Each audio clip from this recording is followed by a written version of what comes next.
No merezco nombre, murmuró una noche, ero delado junto a una fogata diminuta, mientras apretaba contra su pecho un pequeño lazo de cuero desgastado.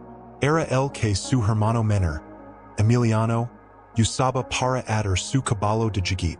El recuerdo lo golpeó como un puño en el estómago. Había sido su turno cuidar del rancho aquella tarde.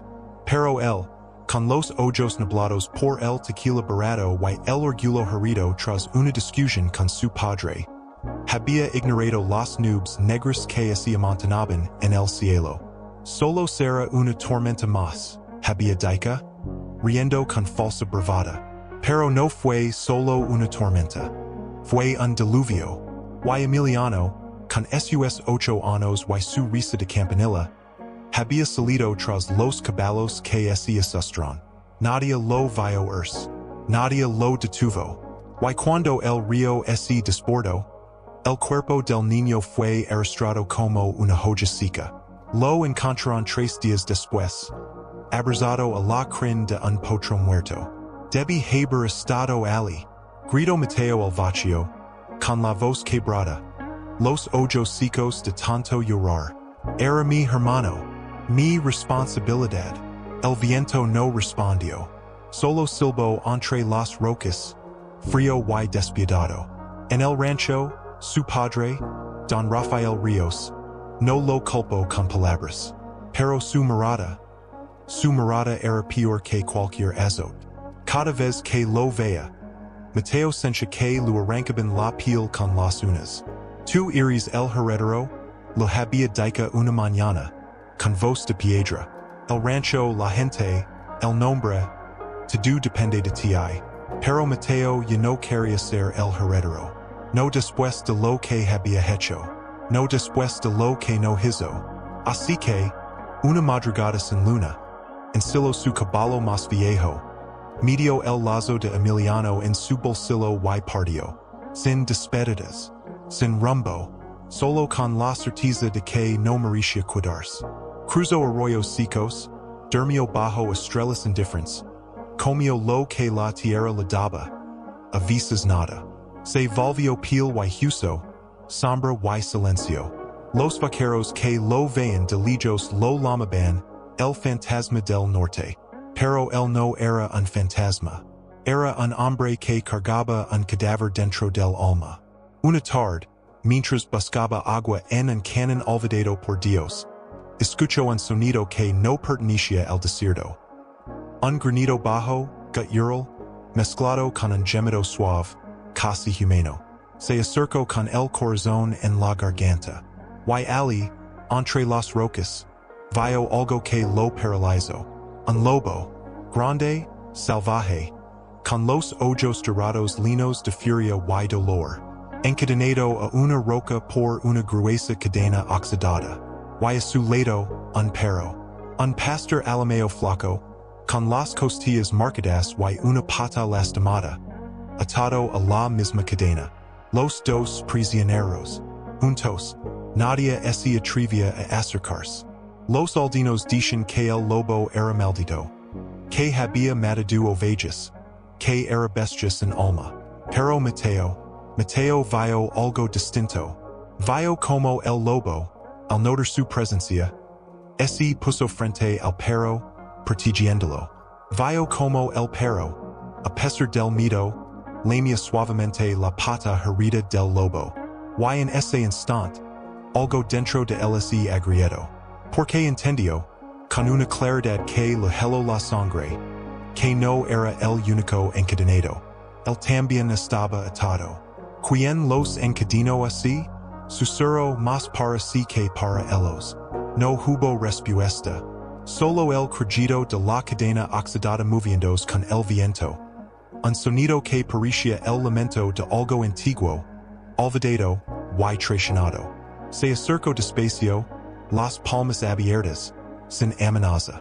El lobo gruñó, encenando colmillos amarillentos, pero no se lanzó. No había rabia ciega en sus ojos. Había desconfianza. Y dolor, mucho dolor. Tranquilo, dijo Mateo, con una voz que apenas reconoce como suya. No vina hacert dano. El perro levanto la cabeza. Sus ojos, oscuros y humidos, ese claverin en los de Mateo. Y en ese instant, algo extraño sucedió. El animal dejó de temblar. Incluso movió la cola. Apenas un ros contra la piedra. ¿Tú me conoces? Preguntó Mateo, incrédulo. El perro emitió un suave gemido, casi como un llanto. Mateo tragó saliva. Dio otro paso. El lobo ese tenso pero no atacó. Era como ese esperar algo. Como ese supera que este hombre no era como los demás. Con manos temblorosas, Mateo tocó la cadena. Estaba fría, pesada, cubierta de óxido y sangre seca. Alguien los había dejado allí a propósito. No para matarlos, sino para que sufrieran. Para que el mundo viera lo que pasaba cuando un lobo y un perro se atrevían a hacer. Amigos, esto no es natural, murmuró, recordando las palabras de su padre años atrás. Cuando él era niño y trajo a casa un cachorro de coyote herido. La naturaleza no perdona mezclas, Mateo. Lo salvaje y lo doméstico no pueden coexistir. Uno siempre destruye el otro. Pero allí estaban. No destruyéndose, sosteniéndose. Una lágrima solitaria rodó por la mejilla de Mateo. No lloraba por ellos. Lloraba por sí mismo. Porque en esos dos animals veía su propia contradicción. El heredero que debía ser fuerte, frío, implacable. Y el hermano que falló. El hombre que sentía demasiado. El que no supo proteger lo que amaba. Yo también estoy encadenado.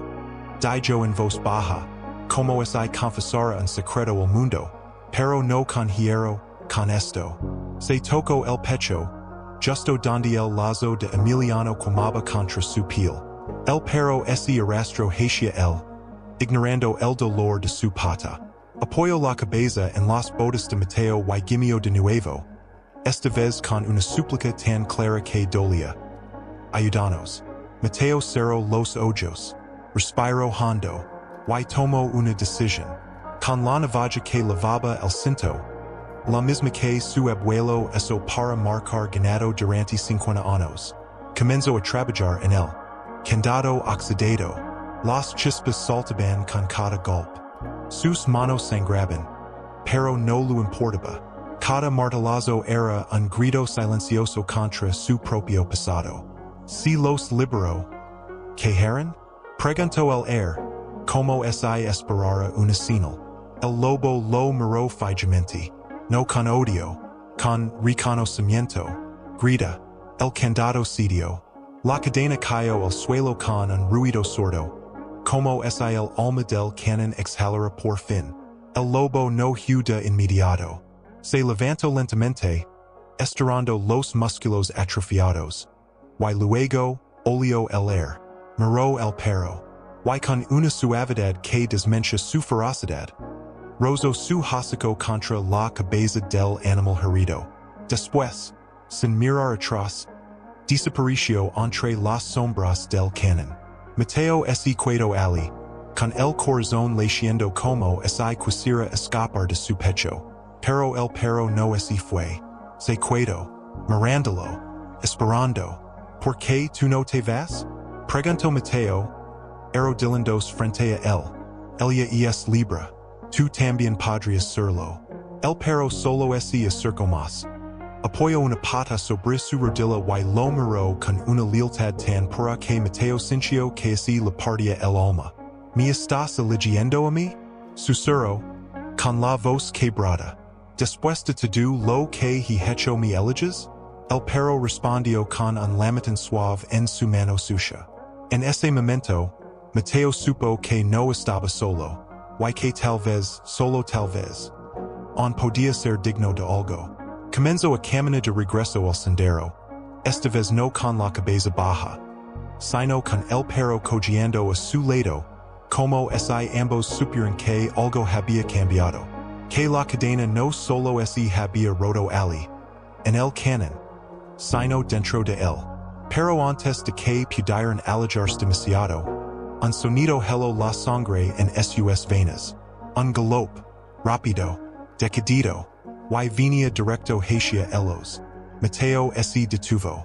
El perro gruñó, poniéndose delante de él. Como esa supera quien se acercaba.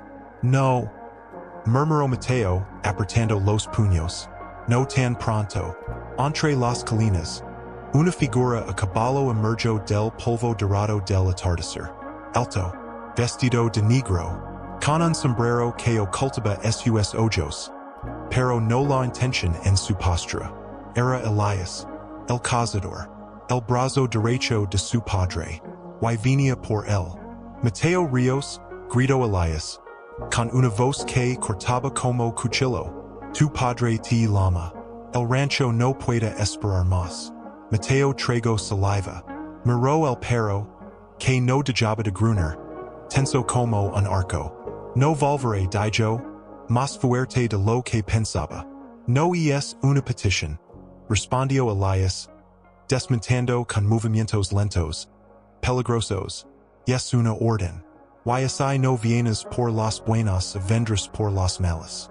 El viento cesó. El silencio se volvió denso, cargado de promesas rotas y decisiones que no podían deshacerse. Mateo no tenía armas. No tenía aliados.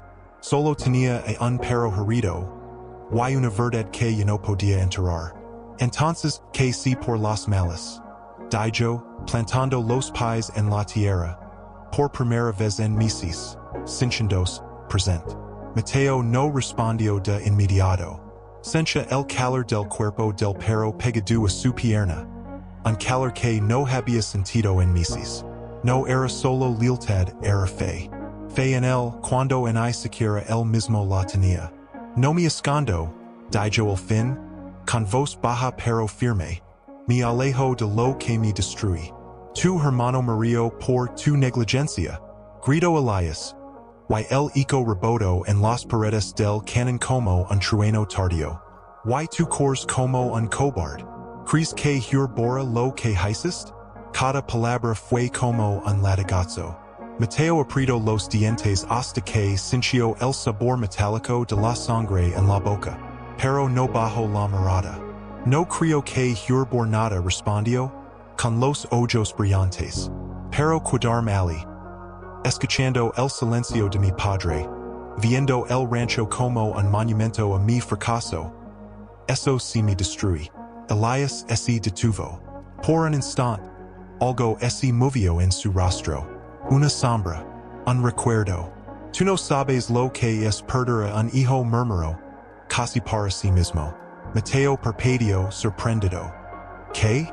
Elias desvió la mirada. Hacia el horizonte donde el sol ya se había tragado la mitad del cielo. Hace 7 años mi niño, Diego, tenía 10. Se cayó del caballo en el arroyo seco. Se golpeó la cabeza contra una roca. Nadie lo vio. Nadie lo oyó. Lo encontré al anochecer, frío como el metal. El silencio que siguió fue más pesado que cualquier acusación. Mateo sintió el aire salir de sus pulmones. Entonces, ¿por qué me persigues? ¿Por qué tu padre me pidió que lo hiciera? Dijo Elias, volviendo a mirarlo, esta vez en odio, solo con cansancio. ¿Y por qué? Si no te traigo de vuelta. El miraría solo. Está enfermo, Mateo. El corazón ya no lo responde como antes. ¿Y cada noche, antes de dormir? Pregunta. ¿Crees que me perdonará? Mateo se tambaleó como si lo hubieran golpeado. ¿Perdonarlo? Él? Fui yo quien falló. Él te obligó a ser un hombre antes de que supieras ser un niño. Replicó Elias, con voz quebrada. Te cargo con el rancho, con el nombre, con la sangre de los ríos. Y nunca te dejó llorar. Nunca te dejó ser humano. El perro, como si entendiera la tormenta que se desataba entre los dos hombres. Se sentó entre ellos, mirando a uno y luego al otro. Como si supiera que en ese momento se decidía algo más grande que una captura. De pronto, un alido rasgó el aire. Largo, profundo, Salvaje, Venia de las Alturas del Canon. Mateo y Elias alzaron la vista al mismo tiempo. Ali, recortado contra el cielo carmesí, estaba el lobo, inmóvil, observando, como un juez silencioso. ¿Qué demonios? Murmuró Elias, levando instintivamente la mano al arma. No lo hagas, advirtió Mateo. Con urgencia. No es tu enemigo. ¿Desde cuando hablas por los lobos? Desde que entendí que avisas los monstruos son los que nos miran desde el espejo. Elias lo miró fijamente. Y en los ojos de Mateo no vio el heredero arrogante que recordaba. Vio a un hombre roto, pero intentando recomponerse. El perro se levantó entonces. Cojeando se acercó a Elias. El cazador retrocedió un paso, tenso. Tranquilo, dijo Mateo. El no muerde. Solo siente. El perro olió las botas de Elias. Luego, con una suavidad sorprendente, apoyó su cabeza en la rodilla del hombre que había venido a arrastrar a Mateo de vuelta al infierno. Elias se quedó helado. Es igual a Diego, susurró, con la voz temblorosa. Él también tenía un perro así. Negro con una mancha blanca en el pecho. Mateo no dijo nada. Solo esperó. Pasaron segundos que parecieron horas. El viento volvió a soplar, trayendo consigo el olor a tierra mojada. Aunque no había llovido en meses. Finalmente, Elias soltó un suspiro largo, como si liberara un peso que cargaba desde hacía años. No te llevará de vuelta hoy, dijo, montando de nuevo a caballo, pero no porque haya cambiado de idea, sino porque, tal vez necesites más tiempo. Hizo una pausa, mirando al perro, que ahora se había sentado junto a Mateo de nuevo. Pero ese perro, llámalo lobo, porque si sobrevive esto, será más salvaje que doméstico. Lobo, repitió Mateo, acariciando la cabeza del animal. Sí, lo queda bien. Elias asintió, y con un último vistazo al lobo en lo alto, que ya había desaparecido entre las sombras. Espolió su caballo y se alejó, dejando atrás una nube de polvo y una pregunta sin respuesta. ¿Volveré a verlo? Mateo se quedó allí, con lobo a su lado, el lazo de Emiliano en el bolsillo y el eco de las palabras de Elias resonando en su pecho. Sabía que no podía jurar para siempre, pero tampoco podía regresar on. No hasta que supiera quién era. Sin el rancho, sin el nombre, sin la culpa. Vamos, lobo, dijo, ajustando la mochila al hombro. Todavía hay camino por delante. Y mientras caminaban hacia el este, donde las estrellas comenzaban a encenderse una a una, Mateo sintió algo que creía perdido para siempre. Esperanza, pequeña, frágil, pero real. ¿Lo sientes, lobo? Murmuró, deteniéndose bajo la sombra de un mezquite retorcido. El perro levantó las orejas, los músculos tensos, los ojos fijos en la oscuridad más ala del sendero.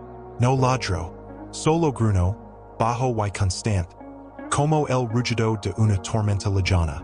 Mateo apretó la navaja en su mano. No era mucho, pero era todo lo que tenía. Si vienes a por mí, sal, dijo, alzando la voz, desafiante. No tengo nada que esconder ya. El silencio respondió. Pero entonces, desde las rocas, una voz suave, antigua, emergió como el susurro de un río subterráneo. No vengo a por ti, hijo. Vengo a por lo que llevas dentro. Mateo se giró con rapidez. Entre las sombras, una figura menuda se acercaba, envuelta en un rebozo desgastado, con los pies descalzos y los ojos brillantes como brasas bajo la luna. Era una mujer, mayor, con arrugas que parecían mapas de dolores superados. ¿Quién eres? Preguntó Mateo, sin bajar la guardia. Me llaman Sofía, dijo ella, deteniéndose a pocos pasos. ¿Y tú? Irizel que libero el lobo y el perro. Mateo perpedio sorprendido. ¿Cómo sabes eso? Porque nadie más se habría atrevido respondió, con una sonrisa triste. Los aldeanos dicen que ese lugar está maldito. Que quien se acerca, pierde el alma. Pero tú no fuiste a robar. Fuiste a sanar. Lobo, al oír su voz, de Joe de Gruner. Incluso movió la cola, como si reconociera en ella algo familiar. ¿Por qué me sigues? Preguntó Mateo, bajando ligeramente la navaja. ¿No te sigo a ti? Dijo Sofía, acercándose con calma. Sigo el dolor que arrastras. Huye aluvia que nunca cayó. Mateo sintió un nudo en la garganta. Nadie lo había hablado así. Nadie había visto más allá del vaquero fugitivo. No quiero tu compasión, dijo, con voz áspera. No te ofrezco compasión, replicó ella, con firmeza. Te ofrezco refugio. Por esta noche. Mañana, el camino seguirá. Pero esta noche, el cielo va a llorar. Y tú no deberías estar solo cuando lo haga. Como si el universo confirmara sus palabras.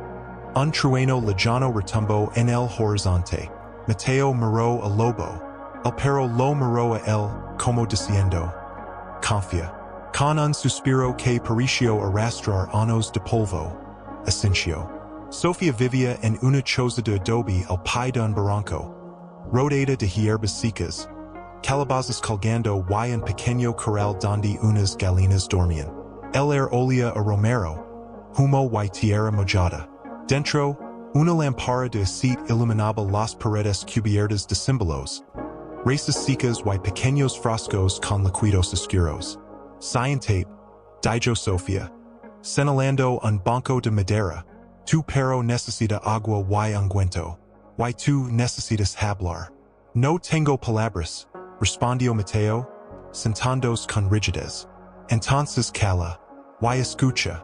Se acercó a él, y sin pedir permiso, tomó su mano izquierda, la que apretaba el lazo de Emiliano desde hacia Mises. Y la abrió con suavidad. Este no es un recuerdo, dijo, mirando el cuero gastado. Es una cadena. Mateo sintió que el aire se lo escapaba del pecho. Era de mi hermano, logro Decker. El día que murió, lo lavaba puesto. Y tú lo levas como penitencia, dijo Sofía, con tristeza. Pero los muertos no quieren tu culpa, Mateo. Quieren que vivas. No merezco vivir. Estalo, con los ojos linos de lágrimas que por fin se atrevían a salir. Debí morir yo en su lugar. Sofía no se inmutó.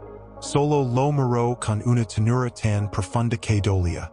¿Crees que tu hermano te odiaría por haber fallado? Mateo no respondió. Solo bajó la cabeza. El te amaba, continuó Sofía, acariciando el lazo, y el amor no encadena, libera. En ese momento, Lobo entró cojeando y se acostó a los pies de Mateo, apoyando la cabeza en sus botas, como si dijera, ya basta. Afueras, la lluvia comenzó a caer. Suave al principio, luego con fuerza, como si el cielo hubiera esperado este momento para desahogarse. Sofía se levantó y fue a la puerta. Miró la tormenta, luego el cielo y finalmente Mateo. Hay una historia que contamos aquí, en las sierras, dijo, sin mirarlo, de un vaquero que mató a su hermano por accidente. Huye al desierto, cargando una piedra en el pecho. Un día, encontró un lobo y un perro encadenados juntos. Nadie se atrevía a acercarse. Pero él, en su dolor, los liberó. Y al hacerlo, la piedra se rompió. Porque comprendió que no era el guardián de la culpa, sino el portador de la redención. Mateo la miró, con el corazón latiendo con fuerza. ¿Y qué pasó con él? Regresó, dijo Sofía, volviéndose. No el mismo lugar, pero así mismo. El silencio se llenó con el sonido de la lluvia y la respiración tranquila del lobo. Tu padre no te idea, anadio Sofia, como si le era sus pensamientos, te espera, no como heredero, como hijo, Mateo cerró los ojos. Las lágrimas se mezclaron con el polvo de su rostro. Tengo miedo susurro. Todos lo tenemos, dijo ella, pero el miedo no es tu enemigo, es tu guía. Te dice que vale la pena salvar. Afueras, entre los relámpagos, una sombra cruzó el patio. El lobo estaba allí, empapado por la lluvia, observando la choza. No se acercó. Solo miró a Mateo a través de la ventana, con esos ojos dorados que parecen ver hasta el alma. Él también te espera, dijo Sofía, porque tú eres el puente entre lo salvaje y lo doméstico, entre el pasado y el perdón. Mateo se levantó, camino hasta la puerta, bajo la lluvia, y se detuvo frente al lobo. No habló, no hizo gestos, solo se quedó allí, dejando que el agua lavara lo que las palabras no podían. El lobo lo miró un largo momento. Luego giró y desapareció en la tormenta. Pero esta vez no fue una despedida. Fue una promesa de que volverían a encontrarse. Cuando el momento fuera el correcto. Sonaste con él, ¿verdad? Dijo sin mirarlo, vertiendo el líquido dorado en una taza de barro. Mateo se frotó la cara, con los ojos pesados. Con Emiliano, sí, estaba en el río, pero no se ahogaba. Me sonría, y me decía, hermano Sultán, la voz se lo quebró al final. Bajo la cabeza, avergonzado por la emoción que no podía contener, Sofía lo tendió la taza. Los muertos no nos piden que los lavemos a cuestas. Nos piden que los dejemos ir, para que ellos puedan descansar, y nosotros también. Mateo bebió en silencio. El calor del té se extendió por su pecho, suave, como un abrazo olvidado. ¿Por qué me estás ayudando? Preguntó al fin. No soy Nadie. Eres quien liberó el lobo y el perro, repitió ella, con una sonrisa leve. Eso ya te hace alguien. Se acercó a la pared y tomó un pequeño cofre de madera talada. Lo abrió con cuidado y sacó un libro viejo, encuadernado en cuero agrietado, con las esquinas quemadas. Este pertenecía a un hombre que también Huye, dijo, entregándoselo. Lo encontré enterrado bajo el pozo seco, hace años. Nadie lo reclamó, pero yo supe que un día alguien como tú vendría a buscarlo. Mateo lo tomó con manos temblorosas. Las páginas crujían como hojas secas al abrirlo. La letra era desordenada, apresurada, como si hubiera sido escrita entre lágrimas y tormentas. Si lees esto, es porque también cargas una culpa que no te pertenece. Yo made a mi hermano, no con un arma, sino con el silencio. No lo defendí cuando más lo necesitaba. Fui como tú. Pero aquí, en este canon, encontré algo que no esperaba. Un lobo y un perro encadenados juntos. Nadie los tocaba. Dicen que eran malditos. Pero yo sé la verdad eran espejos. Uno salvaje y libre. El otro domesticado y leal. Y juntos formaban algo más grande que la soledad. Mateo levantó la vista, con los ojos llenos de asombro. ¿Esto es real? Más real que el miedo que te dedican, dijo Sofía. El lobo que viste no es solo un animal, es tu instinto, tu verdad, y lobo es tu lealtad, tu corazón. Estaban encadenados porque tú los mantenías separados. Pero ya no. Mateo miró el perro, que lo observaba con una calma que parecía antigua. Y ahora que hago, sigus, dijo ella, señalando el este. Hay un pozo seco más allá de las tres cumbres. Ali está enterrado lo que falta, el resto del diario. Y algo más. Algo que tu padre jamás te contó. ¿Mi padre? Preguntó frunciendo el seno. Sofía asintió, con una tristeza profunda en los ojos. Tu abuelo también Huye. Después de que tu padre, siendo joven, causó la muerte de un peón en un accidente de cacería. Tu abuelo lo encubrió, lo protegió, y desde entonces, tu padre juró que nunca permitiría que otro ríos falara. Por eso fue tan duro contigo, no por crueldad, sino por miedo a repetir el pasado. Mateo sintió como si el suelo se abriera bajo sus pies. Él también tuvo culpa. Todos la tenemos, dijo Sofía, pero no todos somos capaces de enfrentarla. Tu padre no pudo. Tú sí estás intentando. Lobo se levantó de pronto, orejas tiesas, mirando hacia el norte. Un alido distante rasgó el air. El mismo lobo, más cerca esta vez. El te guiará, dijo Sofía, pero el camino no será fácil. ¿Quiénes no quieren que encuentres la verdad? ¿Quiénes? Los que se benefician del silencio, respondió ella, con voz grave. Los que temen que, si tú te liberas, otros también lo hagan. En ese momento, un galop lejano retumbó en el valle. No era Elias. Este era más rápido, más agresivo. Sofía palideció. Son los hombres de Don Victor Sussurro, el capataz del rancho. El día a tu padre. Y día más on la idea de que regresas y reclamas lo que es tuyo. ¿Por qué? Porque mientras tú estás lejos, él gobierna como rey. Y no quiere perder su trono.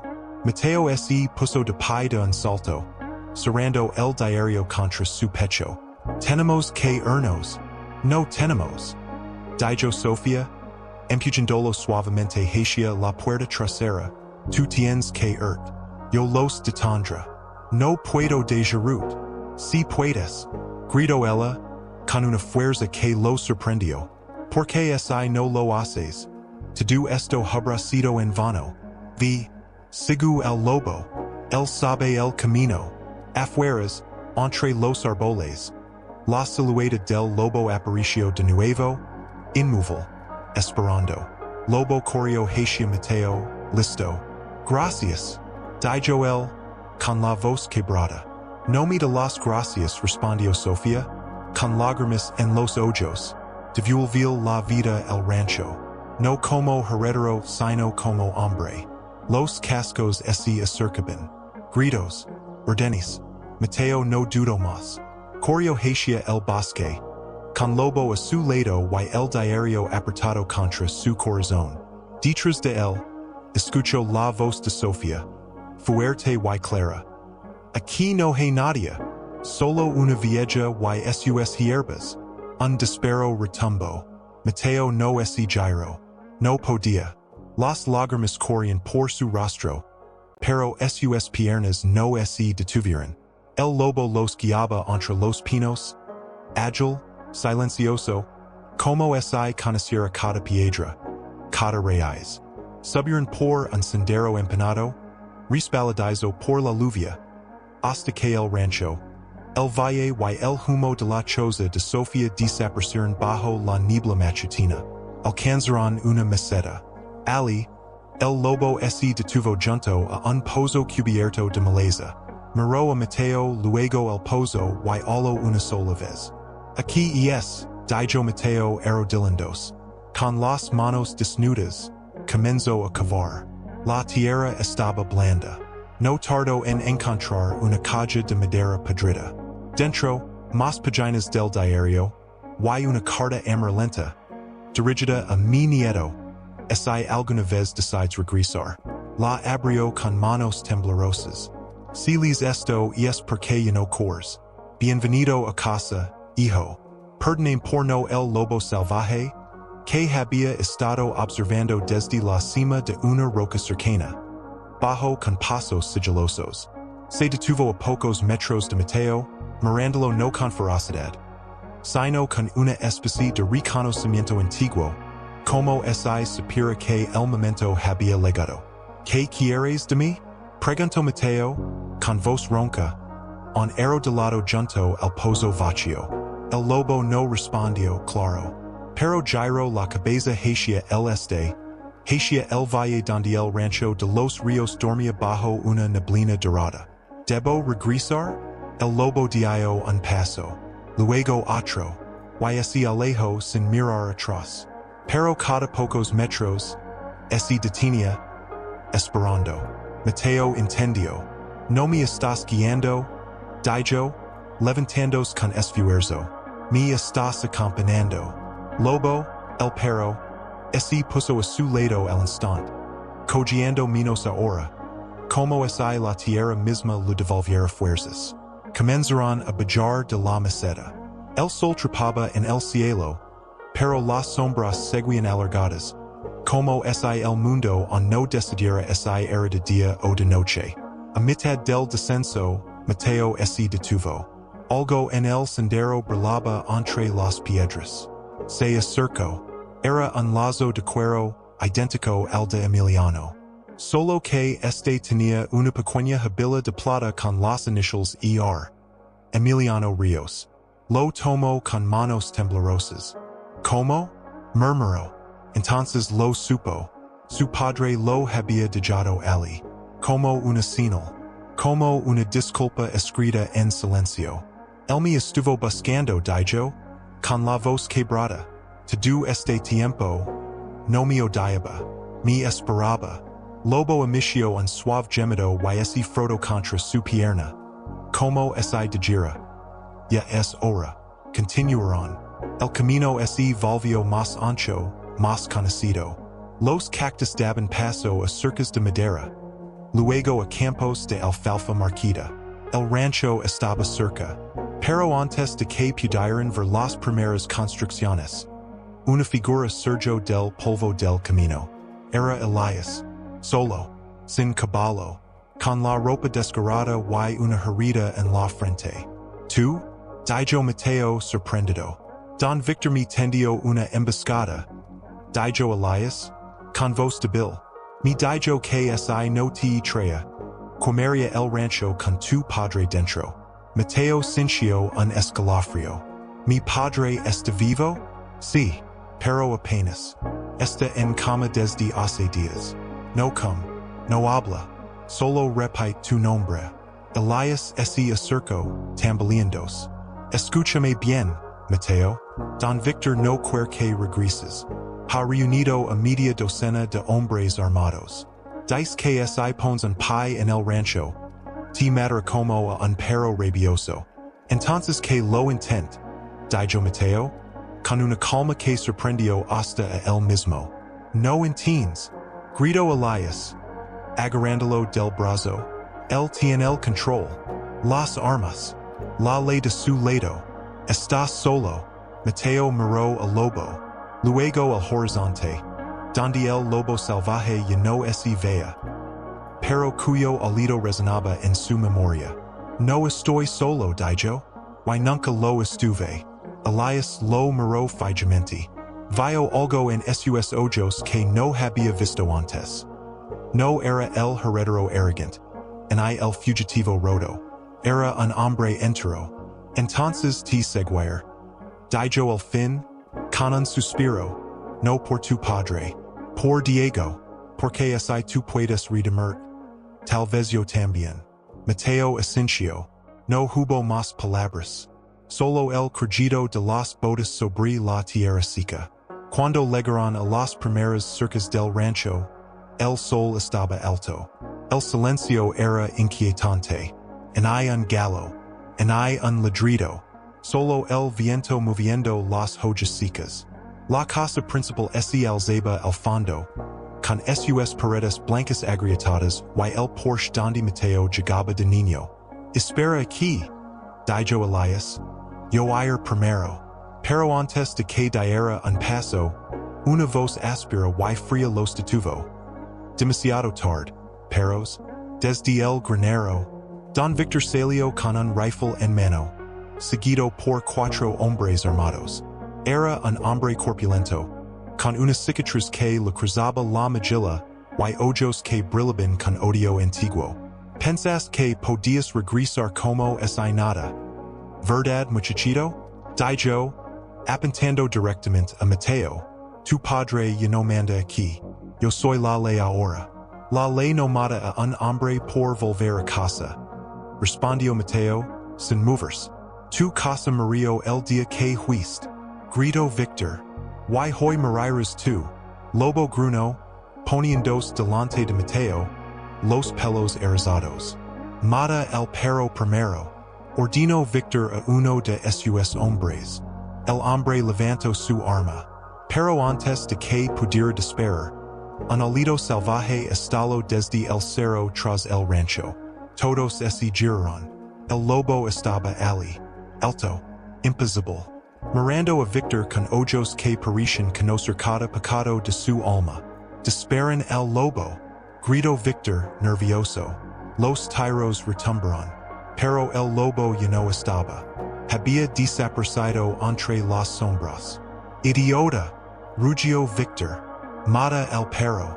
El hombre apuntó de nuevo, pero esta vez fue Elias quien actuó. Con un movimiento rápido, derribó el hombre y lo arrebató el rifle. ¡Basta! Gritó, apuntando ahora a Victor. El rancho vuelve a pertenecer a los ríos. El chaos estalló. Los hombres de Victor se lanzaron hacia Elias. Mateo no dudó. Corrió hacia la casa, con Lobo a su lado. Padre, gritó, entrando por la puerta trasera. La habitación olía a medicina y sudor frío. Don Rafael estaba en la cama, pálido, con los ojos cerrados. Pero al oír la voz de su hijo, abrió los párpados lentamente. Mateo, susurró, con una sonrisa débil, sabía que vendrías. Mateo cayó de rodillas junto a la cama, tomando la mano huesuda de su padre. Lo siento tanto. No, dijo Don Rafael, apretando su mano con sorprendente fuerza. Yo lo siento. Fui un padre de piedra. Pensé que el dolor te haría fuerte, pero solo te rompió. Lágrimas rodaron por las mejillas de ambos. Afueras, los gritos y los disparos cesaron. Silencio. La puerta se abrió. Era Elias, con el rifle humante y la mirada cansada. Victor Huye, dijo. Los demás se rindieron. Mateo asintió, sin soltar la mano de su padre. Gracias. Elias miró al viejo Don Rafael, luego a Mateo, y por primera vez en años, se quitó el sombrero. El rancho está a salvo, patrón. Don Rafael cerró los ojos, pero su sonrisa se ensanchó. No soy yo el patrón ya. Dijo, señalando a Mateo. El lo es. En ese momento, Lobo entró cojeando y se acostó al pie de la cama. Como si supiera que la batalla había terminado. Y desde la ventana, entre los árboles del huerto, una sombra gris observaba en silencio. El lobo no entró. Una madrugada, mientras la luna bañaba el cuarto en plata pálida, Don Rafael rompió el silencio. ¿Lo viste? Preguntó con voz débil. Mateo sabía a quién se refería. Sí, el lobo. Estaba allí, en el cañón. Y después, en el pozo. Me guió. Don Rafael asintió lentamente, como si recordara algo muy antiguo. Tu abuelo lo vio también. Después del accidente con el peón. Dijo que un lobo lo siguió durante semanas. Nunca lo atacó. Solo lo miraba. Hasta que un día desapareció. Y tu abuelo supo que ya podía regresar. Mateo lo miró sorprendido. Entonces, ¿no es solo un animal? Es el espíritu del perdón. Dijo Don Rafael, con los ojos humidos. Aparece cuando alguien está listo para soltar la cadena. Caló un momento, tosió suavemente, y luego añadió. Yo nunca lo six, porque nunca salt la mía. Mateo sintió un nudo en la garganta. Pero ahora, dijo, apretando la mano de su padre, ahora estás aquí, conmigo. ¿Y tú estás aquí? Respondió Don Rafael, con una sonrisa triste. Eso es lo que importa. Al amanecer, Elias entró con una taza de caldo caliente. Los hombres de Victor han sido encarcelados. Dijo, el alcalde legó anoche. Dice que el rancho está bajo tu nombre ahora. Mateo, legalmente. Mateo no respondió de inmediato. Miró por la ventana. El sol iluminaba los campos, dorando las espigas secas. Era hermoso, pero vacío. No quiero ser el dueño, dijo al fin. Quiero ser el ciudadano. Elias asintió. Como si hubiera esperado esa respuesta. Entonces empieza hoy. Ese mismo día, Mateo salió al patio por primera vez desde su regreso. El air olía a tierra mojada y futuro. Los peones lo miraban con recelo al principio. Pero cuando los llamó a todos al corral y les dijo, con voz clara y sin orgullo, a partir de hoy, este rancho no será un reino, será un hogar. Trabajaremos juntos, comeremos juntos, y nadie será castigado por un error. Solo ayudado a corregirlo. Hubo un silencio largo. Luego, uno de los vaqueros más viejos, un hombre con la cara cercada por décadas de sol, ese quitó el sombrero. Bienvenido a casa, patrón. La palabra patrón ya no sonaba como una cadena, sonaba como un pacto. Pero mientras Mateo caminaba entre los corrales, revisando cercas, hablando con los hombres, una inquietud crecía en su pecho. No era miedo, era una sensación de que algo faltaba. Al atardecer, subió al cerro tras el huerto, el mismo desde donde el lobo lo había observado días atrás. Lobo lo siguió, cojeando menos cada día. Ali entre las rocas lo vio. El lobo salvaje estaba sentado, mirando el horizonte, como si esperara. ¿Por qué no te vas? Preguntó Mateo, acercándose con cuidado. Yo no necesito que me guíes. El lobo lo miró. Sus ojos dorados brillaban con una inteligencia que trascendía lo animal. ¿Qué quieres de mí? El lobo se levantó. Dio unos pasos hacia él, y luego se detuvo. Se sentó de nuevo, esta vez mirando directamente al rancho. ¿Quieres cuidar? El lobo no respondió, pero no se fue. Y esa noche, mientras todos dormían, Mateo preparó una pequeña choza junto al arroyo seco, al borde del rancho. Puso agua fresca, carne seca, y una manta vieja. Si decides cuidar, eres bienvenido, dijo en voz baja, mirando hacia las sombras. Al día siguiente, al amanecer, la carne había desaparecido.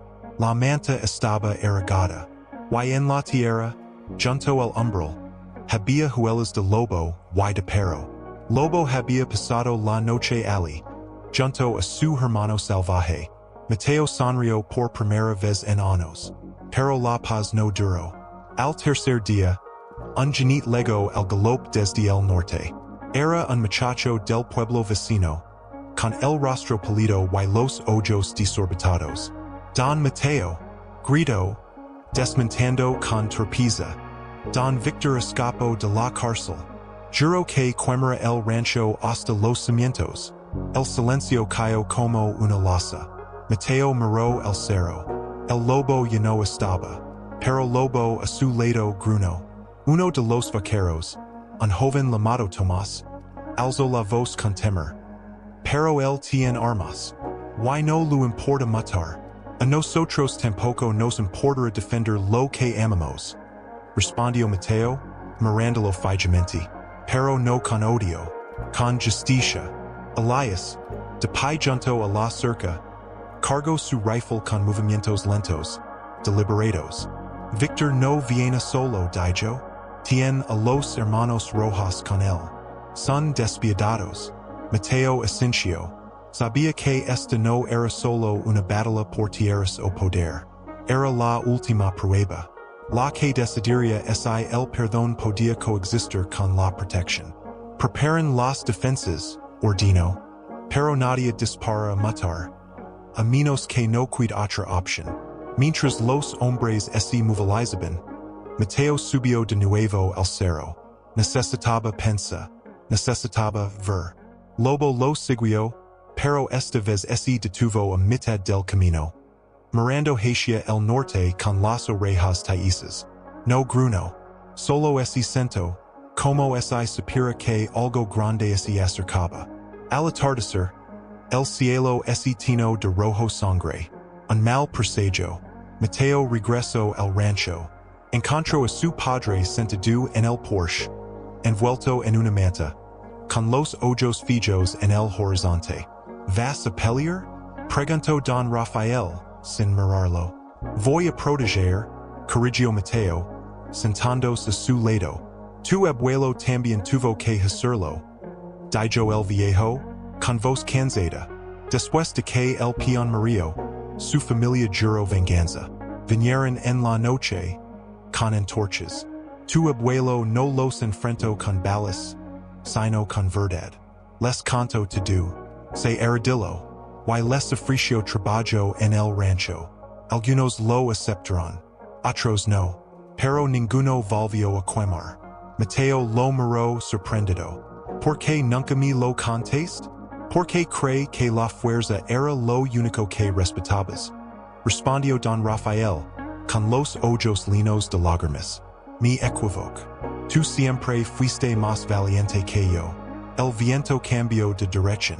Trajo consigo el olor a humo lejano. Ya vienen, dijo Mateo, poniéndose de pie. Entonces vi, dijo su padre, apretando su mano, y recuerda, no eres el heredero del mito, eres el hijo del perdón. En el corral, las sombras se alargaban. Los peones estaban en sus puestos, con rifles, palos, horquillas, lo que fuera. Elias vigilaba desde el granero, con la mirada fija en el camino. De pronto, entre el polvo del atardecer, aparecieron tres figuras a caballo. Victor iba al frente, con una antorcha encendida en una mano y un rifle en la otra. Sus ojos brillaban con locura. Mateo Ríos, gritó, con voz ronca. Sal y mira como arde tu reino de mentiras. Este no es un reino, respondió Mateo, saliendo al centro del patio, solo, sin arma. Es un hogar. Victor rió, un sonido seco y cruel. Hogar para cobards y traidores. Tu padre me humiló durante años. Y tú? Tú en siquiera mereces respirar el air de esta tierra. Entonces levítela, dijo Mateo, con calma, pero no con fuego, con verdad. Dime, ¿qué es lo que realmente quieres? Victor se detuvo. Por un instante, la furia en sus ojos vaciló. Quiero que sufras como yo sufrí, murmuró. Quiero que todos vean que los ríos no son dioses. Son hombres rotos. Ya lo saben, dijo Mateo, dando un paso adelante. Y aún así siguen aquí. Porque este rancho no es sostenido por el nombre, sino por las manos que lo suedan. Uno de los hermanos Rojas alzó su arma. Basta de palabras. Quememos todo. Pero antes de que pudiera moverse, un alido salvaje cortó el air. Todos se giraron. Desde el cerro, el lobo bajaba. Solo, lento, con los ojos fijos en Victor. Maldita bestia, gritó Victor, apuntando con su rifle. Pero Lobo, el perro, salió de entre las sombras del corral y se lanzó contra el caballo de Victor, haciéndolo retroceder. El chaos estalló. Los Rojas dispararon. Las balas silbaron. Un peón cayó herido.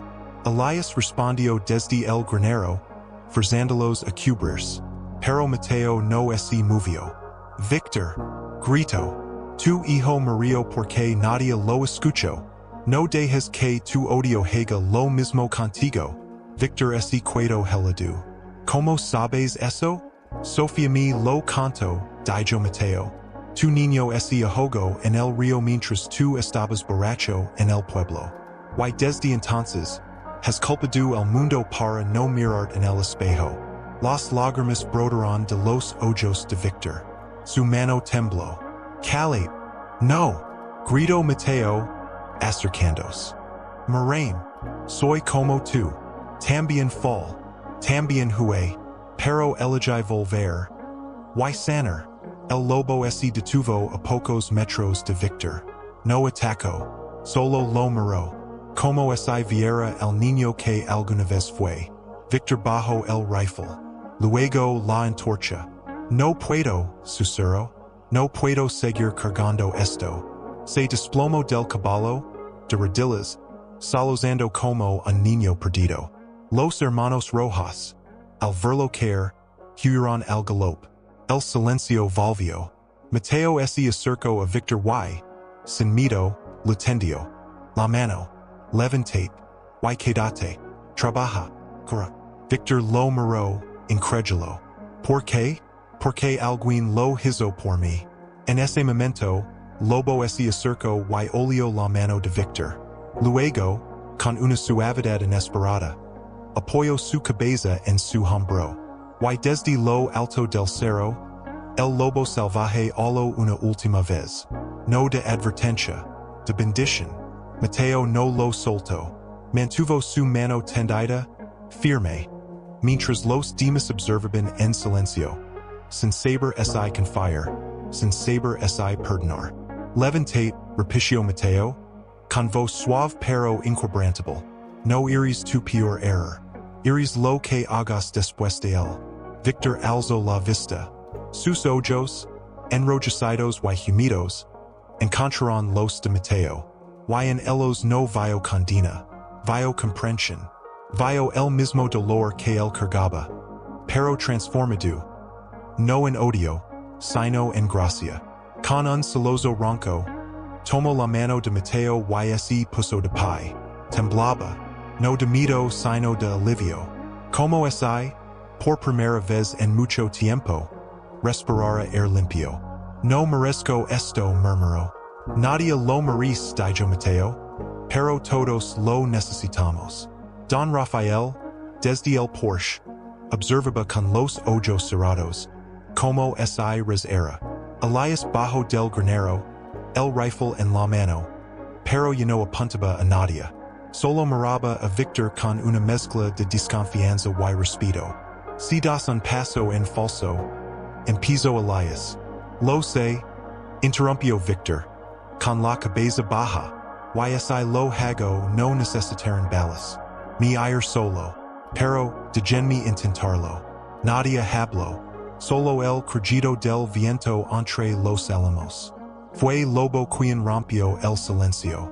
Se acercó a Victor y, con una ternura que sorprendió a todos, apoyó su hocico en la rodilla del hombre que minutos antes quería quemar su hogar. Victor se inclinó y, con manos temblorosas, acarició al perro. Una lágrima cayó sobre el lomo del lobo. Mi hijo también amaba a los perros. Dijo, con la voz quebrada. Tenía uno pequeño, de pelo negro. Se llamaba Rayo. Murió ahogado, el mismo día que él. Mateo sintió como si el corazón se le partiera en dos. Lo siento, dijo simplemente. Yo también, respondió Victor. Durante años culp el río, a la lluvia, al mundo, pero la verdad. Y es que yo no estaba allí. Estaba en el pueblo bebiendo, olvidando que tenía un hijo que me necesitaba. El eco de esas palabras resonó en el patio como un espejo del pasado de Mateo. Ambos habían fallado, ambos habían huido. Y ahora, frente a frente, se reconocen no como enemigos, sino como almas heridas que on podían sanar. Quédate, dijo Mateo, trabaja en los establos. Dormid bajo el techo que juraste quemar. Y cada mañana, cuando despiertes, elige no ser el hombre que fuiste ayer. Victor asintió sin palabras. Y esa noche, mientras los demás regresaban a sus camas, Mateo se quedó en el patio, mirando las estrellas. Lobo se acostó a sus pies. Don Rafael, con esfuerzo, se acercó en su silla de ruedas. La primera vez que salía de la casa desde su enfermedad. Hoy no solo salvaste el rancho. Dijo el viejo, con voz débil pero clara. Salvaste un alma.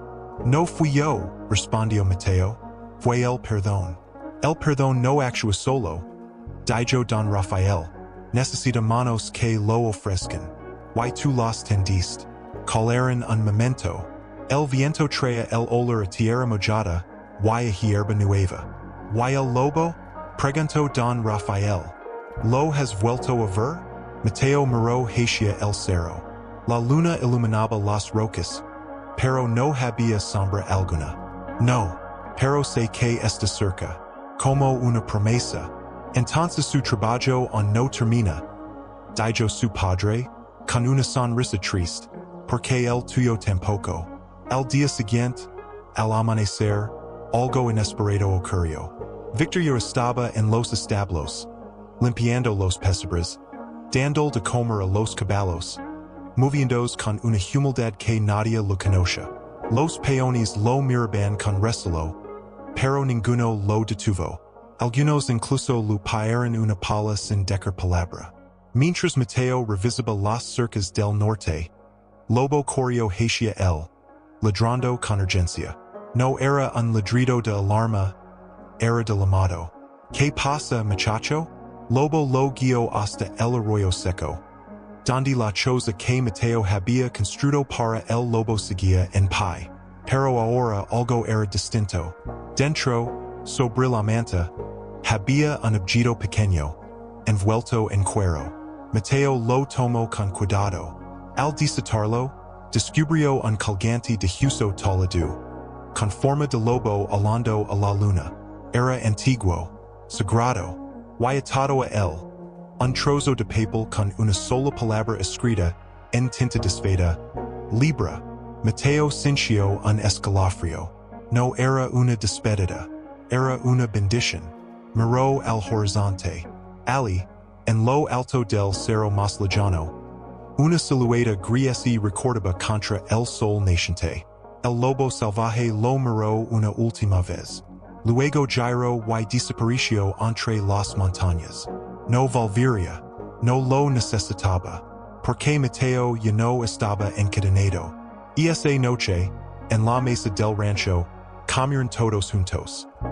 Don Rafael, Mateo, Elias, Victor, los peones, incluso los niños del rancho. Nadie habló de venganza. Nadie mencionó el pasado. Solo compartieron el pan, el caldo, y el silencio cómodo de quienes han decidido construir algo nuevo. Lobo se acostó junto a Victor, como si supiera que ese hombre también merecía una segunda oportunidad. Y mientras la luna volvía a iluminar el valle, Mateo supo que el verdadero legado de los ríos no era el rancho.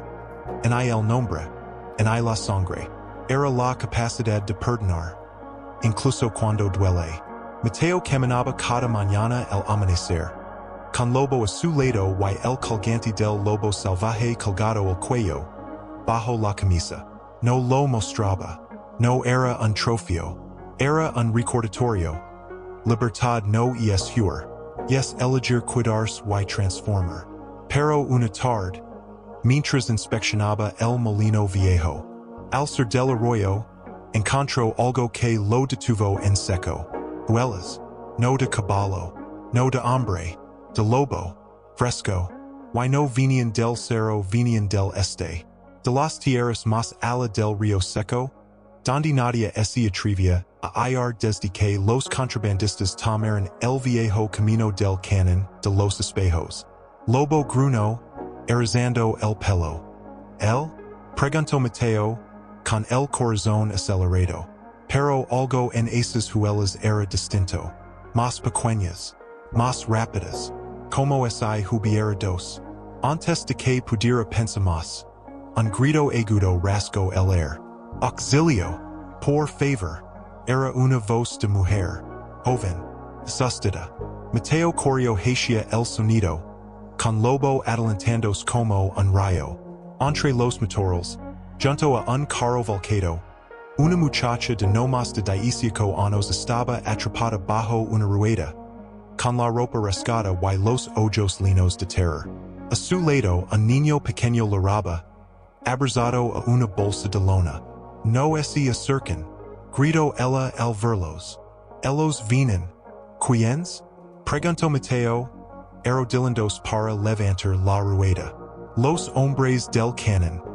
Jadio, nos persiguen desde mi padre, él tenía un mapa. Dijeron que valía más que oro.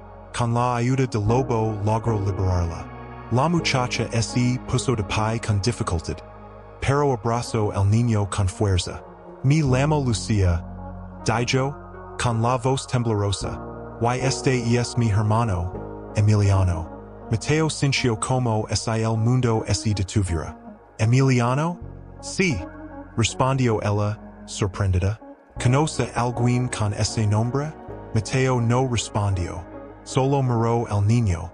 Tenía los ojos grandes, oscuros, y una sonrisa tímida que le recordó tanto a su hermano que el dolor regresó como una ola fría. No, dijo al fin, solo es un nombre bonito. La llevó al rancho. Don Rafael, al verla, palideció. Esa cara, murmuró, es idéntica a la de Dona Mariana, la hermana de Sofía. Lucia lo miró, incrédula. ¿Conoce usted a mi tía? Sofía era curandera. Dijo Don Rafael, con voz grave. Y murió defendiendo a un fugitivo que liberó a un lobo y a un perro. Los ojos de Lucia se llenaron de lágrimas. Fue por nosotros, susurró. Nos dijo que si algo le pasaba, buscaremos el heredero que Huye pero regresó con el corazón roto y las manos limpias. Mateo sintió un escalofrío. ¿Qué mapa es ese que buscan? Lucia abrió la bolsa y sacó un pergamino antiguo, amarillento, cubierto de símbolos y ríos dibujados a mano. Es el mapa del agua viva, dijo. Un manantial subterráneo que corre bajo las montañas. Mi padre descubrió su ubicación. Los hombres de Don César lo mataron por eso.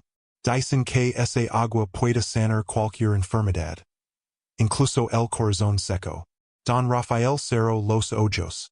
Ese manantial es una leyenda, pero tu padre no era un soñador. Era geólogo. Si lo encontró es real. Esa noche, mientras Lucia y su hermano dormían en la habitación de invitados, Mateo se quedó en el porche, mirando las estrellas. Lobo se acostó a sus pies, pero sus orejas estaban alerta, mirando hacia el este. Algo viene, dijo Elias, apareciendo desde la sombra del corral. Tres jinetes, rapidos, silenciosos. Don César murmuró Mateo. Sí, es peor que Victor. No quer tierras, quer poder. Y cree que ese agua lo hará inmortal. No podemos entregar el mapa, dijo Mateo. No es nuestro. Entonces prepárate, dijo Elias, cargando su rifle, porque esta vez no vendrán a hablar. Pero antes de que pudieran planear nada, un alito familiar sonó desde el cerro. Mateo se puso de pie. Él está de vuelta. ¿El lobo? No, dijo Mateo, con una certeza que lo sorprendió. Algo más. Al amanecer, Lucia lo encontró en el establo, ensalando su caballo. ¿A dónde vive? Preguntó. Al canon de los espejos, respondió. Si el agua existe, no puede caer en manos de Don César. Y si no existe, al menos proteger tu hermano. Voy con usted, dijo ella, con firmeza. Es peligroso. Mi padre murió por proteger esto, dijo, tocando el mapa. No dejaré que su sacrificio sea en vano. Mateo la miró. Vio en sus ojos lo mismo que había visto en los de Sofía. Fe. No en milagros, sino en personas. Entonces vamos juntos, dijo. Mientras salían del rancho, Lobo corrió tras ellos. Y en lo alto del cerro, una sombra gris los observaba. No era el lobo salvaje. Era más grande, más antiguo. Aquí fue donde mataron a mi padre, Dijo Lucia de pronto, con la voz quebrada, señalando un afloramiento de piedra roja manchado de algo oscuro. Lo encontré 2 días después. Con el mapa en su mano. Mateo detuvo su caballo. Se acercó a la roca. Se arrodilló. Tocó la mancha con los dedos. No era solo sangre. Era tierra mezclada con ceniza. Y algo más. Un olor dulce, casi medicinal. ¿Lo hueles? Preguntó. Lucia asintió. Con los ojos llenos de lágrimas. Es el aroma del agua viva. Decía mi padre que donde brotaba, hasta las piedras olían a vida. Lobo gruñó. No de miedo, de advertencia. Alguien no sigu, dijo Mateo, montando de nuevo. No tuvieron que esperar mucho. Al dobla una cava estrecha, 3 jinetes bloquearon el paso. Al frente, un hombre alto, con un sombrero negro y una cicatriz que le partía la ceja izquierda. Don César. Buenos días, heredero, dijo, con una sonrisa fría. Trajiste lo que es mío. Nada de esto te pertenece, respondió Mateo, sin bajar la mirada. El alguacil, dijo César, espoliando su caballo un paso adelante. Y tú, eres solo un fantasma que cree que pueda jugar a ser hero. No juego, dijo Mateo. Protejo. César rió, un sonido seco como huesos rotos. Proteger? ¿Cómo protegiste a tu hermano? Mateo sintió el golpe como si lo hubieran apuñalado. Pero no flaqueó. Ese dolor no me gobierna. Dijo, con voz baja pero firme. Me enseñó a cuidar. No a huir. César. Viento trajo buenas nuevas. Dijo, abrazando a Mateo. Y una visita inesperada. Desde la sombra del corral, una figura se acercó. Era Sofía, viva, con vendas en el brazo, pero con la mirada intacta. Tía, gritó Lucia, corriendo hacia ella. No me matarán, dijo Sofía, con una sonrisa cansada. Solo me hicieron dormir un poco más de la cuenta. Resultó que los hombres de Victor la habían golpeado, pero no la mataron. La dejaron por muerta. Un pastor la encontró y la cuidó hasta que pudo caminar de nuevo. Vine a ver si cumples tu promesa, dijo mirando a Mateo. Estoy intentando, respondió él. No intents, dijo ella, con firmeza.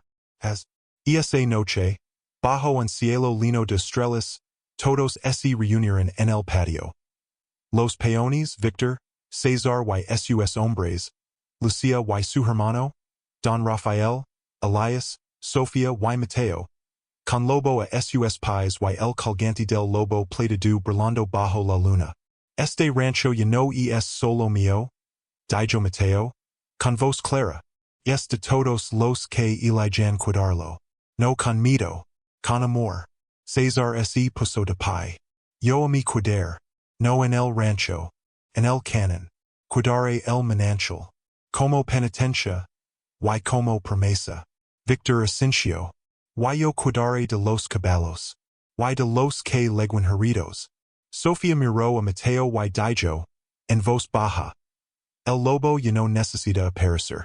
Porque tú eres su hijo ahora. Mateo no respondió. Solo miró el horizonte, donde las montañas se fundían con el cielo. Pero en medio de la paz, una inquietud nació en su pecho. Porque mientras todos celebraban, Lobo se había alejado del fuego. Estaba junto al viejo pozo seco, olfateando el aire, gruñendo suavemente. Mateo se acercó. ¿Qué pasa, muchacho? Lobo miró hacia el norte. Y en la distancia, entre las colinas, una luz parpadeaba. No era una antorcha, era una lámpara. Y venía del antiguo molino, que lavaba años abandonado. Algo o alguien estaba allí. Algo que no pertenecía a esta historia. Pero que parecía conocerla muy bien. ¿Qué ves? Preguntó Elias, acercándose con el rifle en la mano. Alguien está en el molino, respondió Mateo, en voz baja. Alguien que no debería estar allí. Podría ser un viajero, dijo Lucia, abrazando a su hermano. No, intervino Sofía, con los ojos entrecerrados. El molino leva años cerrado. Nadie ve allí, a menos que busque algo escondido. Mateo recordó entonces. Su abuelo, antes de morir, le había dicho una vez. Si alguna vez el pasado llama a tu puerta, no lo ignores. Avisas trae lo que perdiste, o lo que nunca supiste que tenías. Voy a ver, dijo. No vayas solo, dijo don Rafael, desde el Porsche, con una voz más fuerte de lo habitual. No ir solo, dijo Mateo, mirando al lobo. Nunca más. Caminaron en silencio bajo la luna menguante. El viento traía el olor a hierro viejo y a trigo podrido. El molino se alzaba como un esqueleto contra el cielo. Sus aspas inmóviles, cubiertas de musgo y cuervos dormidos. La puerta estaba entreabierta. Dentro, la lámpara colgaba de una viga, iluminando un rincón del suelo de madera podrida. Y allí, sentado en una silla de madera carcomida, estaba un hombre. Vestía ropa de ciudad, pero estaba sucia, desgastada. Tenía el rostro cercado por el cansancio, y los ojos llenos de una tristeza antigua. Al oírlos entrar, levantó la vista. Hola, Mateo dijo, con una voz que el tiempo había vuelto ronca, pero que resonaba en lo más profundo del alma de Mateo. Era su tío Raúl, el hermano menor de su padre, el que desapareció el mismo año en que Emiliano murió. ¿Tú? Susurró Mateo, sin poder creerlo. ¿Estás vivo? Raúl asintió, con una sonrisa triste. Siempre lo estuve. Solo, no pude cuidarme.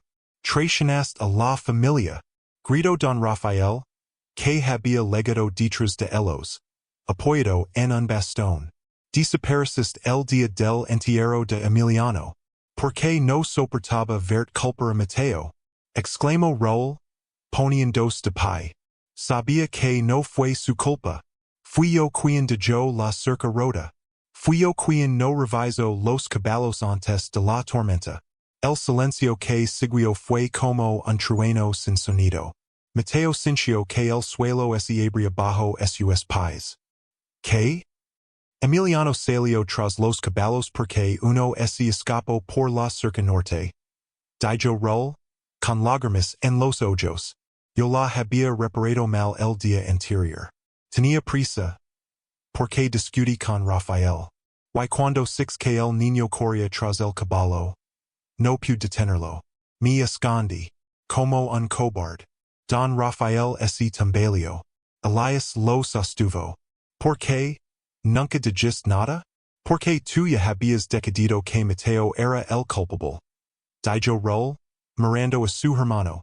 Si hablaba, destruiría a la familia por completo. Así que me fui. Viví en el norte, trabajando en minas, durmiendo en establos, cargando esta verdad como una piedra en el pecho. Lobo se acercó a Raúl y olió sus manos. Luego, con una suavidad sorprendente, apoyó la cabeza en sus rodillas. Él sabe, dijo Mateo, sabe que dices la verdad. Raúl acarició al perro salozando. Volví porque soñé con Emiliano.